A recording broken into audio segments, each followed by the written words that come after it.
Hey there, you're watching Wildflower Video Tips. I'm Lindsay Moe, and today I'm going to show you basic masking for recipe videos.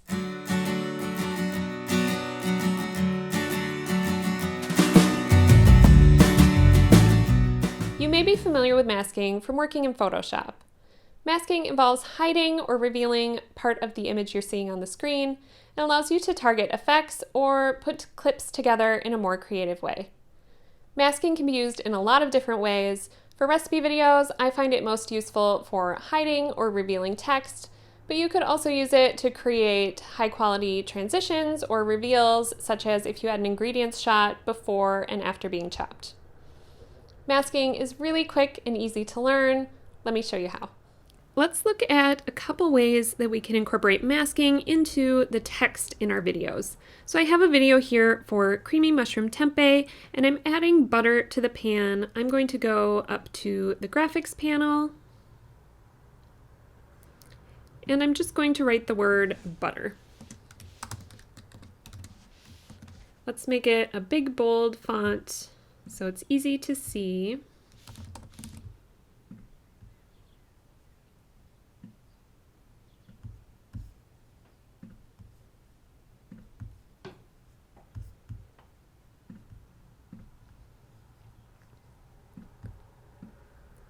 So you can see over the butter being put in the pan, it's a little hard to see, it's not the best.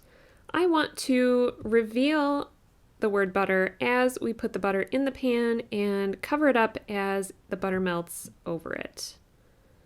So I'm going to go ahead and make sure that my graphic is the same length as my clip, and I'm going to click on my clip to highlight it. I'm also pressing the up arrow a couple times just to get to the beginning of the clip. And now I'm going to go into editing and effect controls. I have that over here on the left. Your screen might look different, but I just like it like this because it gives me a lot of nice big space to work with. So what we're going to do is we're going to go ahead and choose the Free Draw Bezier. And I'm just going to go around my little dish here, creating points to create a curve. Now you can see the arrow changes there, and that would just adjust where it is, but it's going pretty well so far, so I want to make sure I have my little pen tool.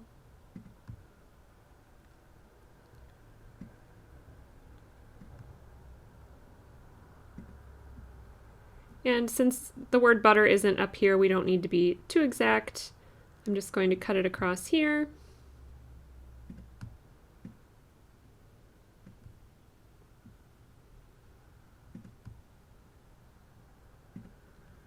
And close it up. When you see that little circle in the arrow, it closes your mask.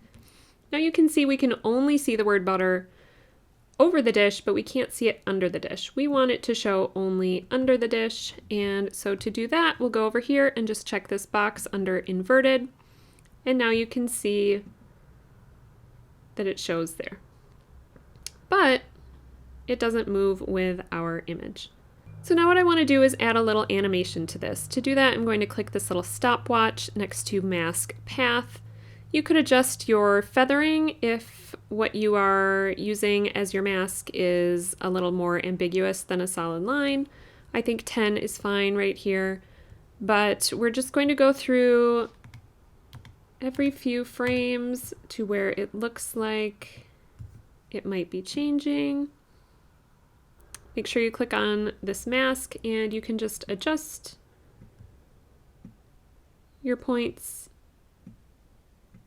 to fit with the movement.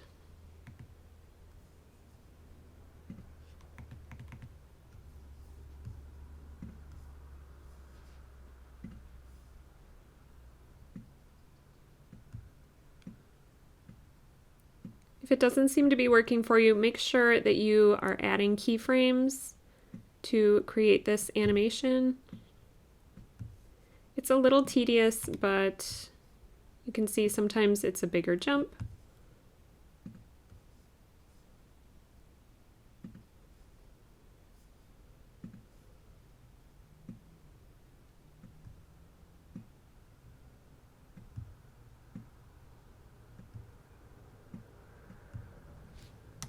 And I accidentally turned it there, so I'm just going to Command Z to undo that and keep going.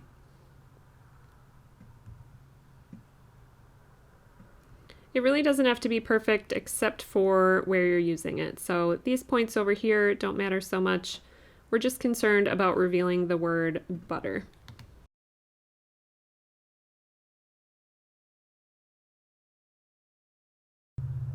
If you have a hard time seeing what you're doing, you can change the scale of your program monitor here to something higher, which really helps you see all the fine details of where you're making your changes. But that feather helps too. You can see it goes just beyond our line that we've created.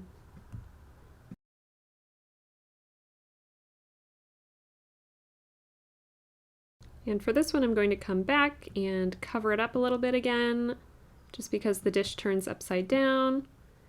And we want to kind of watch out for that hand also.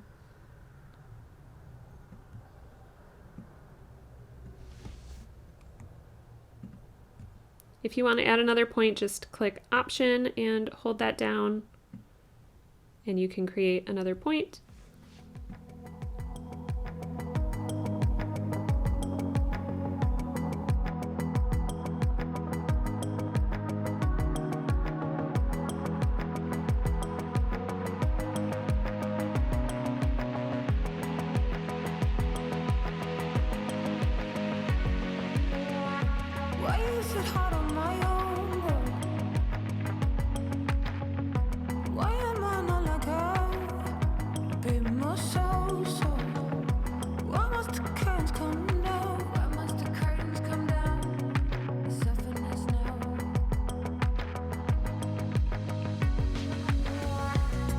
Now that we have our dish out of the way, I'm going to go back to the full size and we can just go through and see how it looks.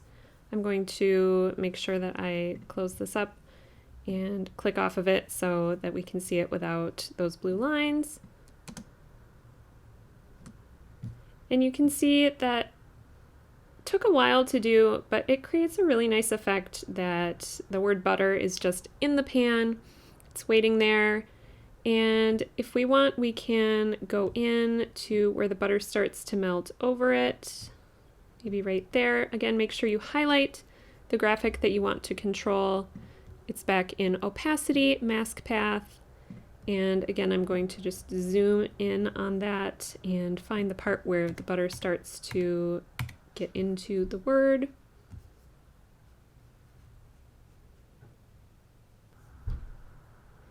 We can use our same mask here just to move it over to be on the butter.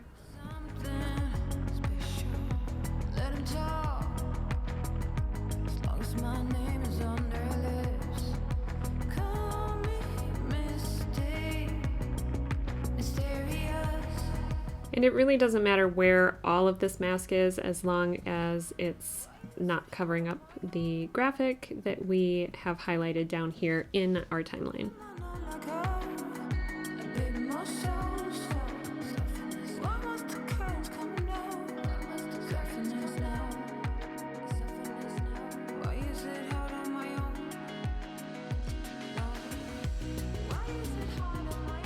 If you want to create more of a curved shape, you can click Option until you get this little arrow and click on that, and it will give you these handles that you can then use to curve your points. And that rotation gets me a lot. So maybe we need to zoom in a little bit more and just make sure we're getting all the right melting points.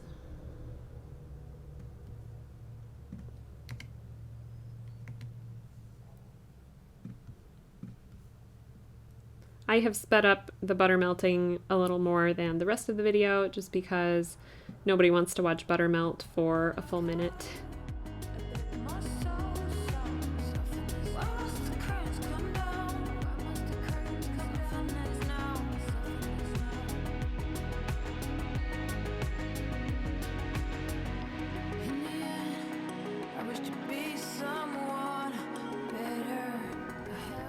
So let's check in on how this is looking.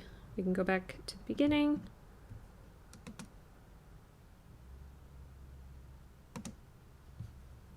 And you can see it's not quite perfect there, but we didn't go all the way to the end. It does take quite a bit of time. I don't generally feel this is worth it for those fast, under 1 minute social videos, but for more of a hosted style cooking video, or if you really just want to stand out from the competition, I think this is a great way to do it. You can see we had a little mistake in there where the bee disappeared. We could go in and find that point, and you just need to move your mask over so that you can see it.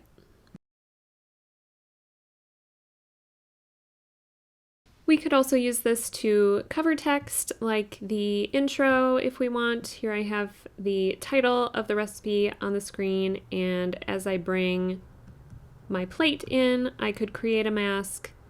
This time, just using the ellipse might work. You can move it to match your plate or bowl, whatever you're using.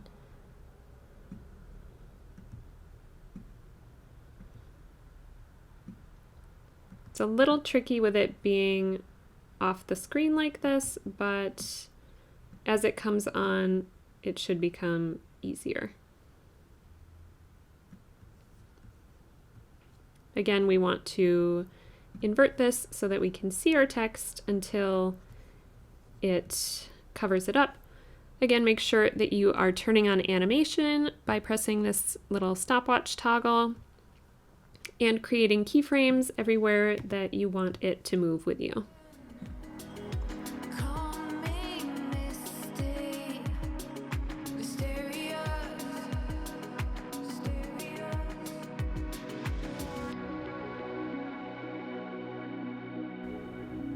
It takes a little bit of practice to work with these Bezier curves, but once you get the hang of it, it's really not that hard. You can pull them out longer to help give you more control, whereas if they're in close, they're going to more fine-tune it.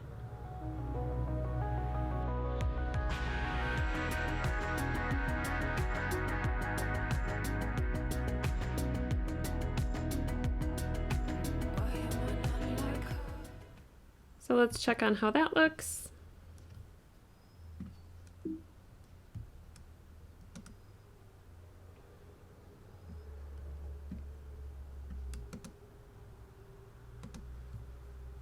And it's pretty quick. I would probably hold the title for a little longer than that just because I want people to be able to read it, but it's a nice professional look to let it cover it up like that.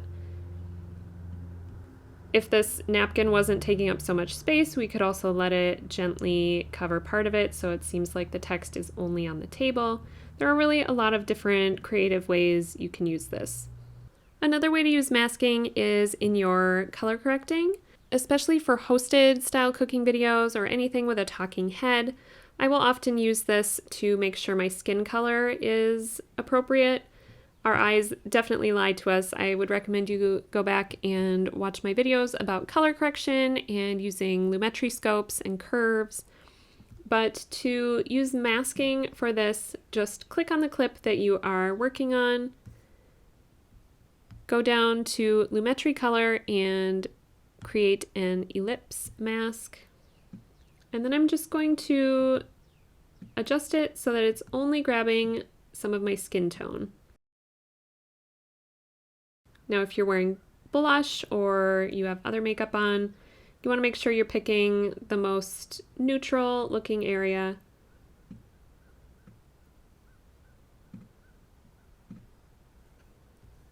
And then we can go over here to color and pick out our scopes. I'm going to control click and choose vector scope YUV. I'm going to turn off the parade just so we can see better. And this line right here is the skin tone line. So we want to make sure that our color range within our mask is falling within that line.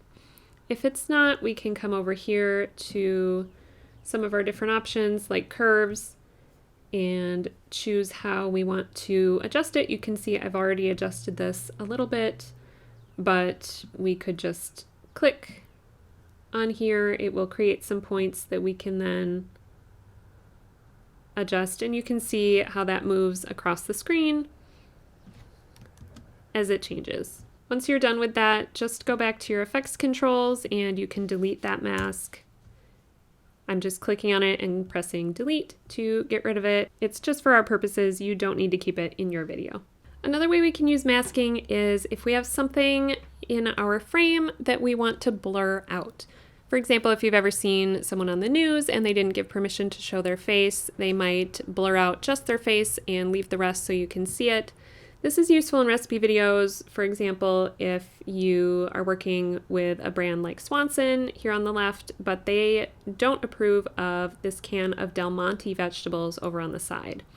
Instead of reshooting your entire video, you could blur out just this can so you can't read the label, and that will save you a lot of time, money, and energy. To do this, we're going to choose an effect. I'm going to do that down here. I'm just going to press Shift 7 to jump to effects and search for Gaussian blur. Drag that over onto your clip and then go to Effect Controls.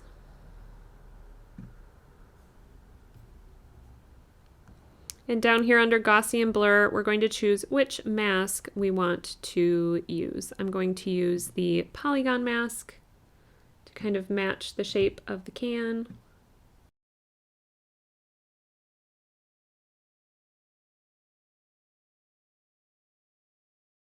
And then we're going to take our blurriness up as much as you want. Lower will be a little more subtle, but higher will really make sure that you blur it out. So I usually go about 40 on a blur. And you can see that the mask is pretty stark. So let's change our feathering. Again, make sure you are in your Gaussian blur mask, and we can just click and drag our feathering up. And now that looks a little more natural. You can still kind of read that once you add the feathering, so we could either increase the size of the mask or increase the blurriness. I think we'll need to increase our size.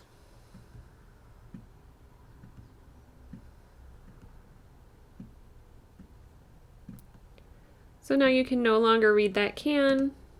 No need to reshoot, but you would need to add this to every clip where that can is. It's easy. If it doesn't move, you can just click on your Gaussian blur, Command-C to copy it, click on your next clip, and Control-click in here to paste. Now we have that mask in both clips. This could also be useful if you are shooting some sort of outdoor scene at a farmer's market and you've incidentally caught some faces that you didn't get permission to show and you want to blur those out. It's really a useful tool. I might also use this in a hero shot if I have something kind of distracting in the background. You can create a mask around just the food that you're trying to highlight and invert it so that only the background is blurred. That's it. I hope you'll give masking a try. It's something you can just throw in there once or twice in a video and really helps elevate the quality of your video editing. Before you head out, I would love for you to give this video a thumbs up and hit subscribe right below here so you never miss another video from me. I really appreciate you spending this time with me today and learning a little bit, and want to wish you the best as you head out into your video editing journey. Thanks again so much, and I'll see you next time.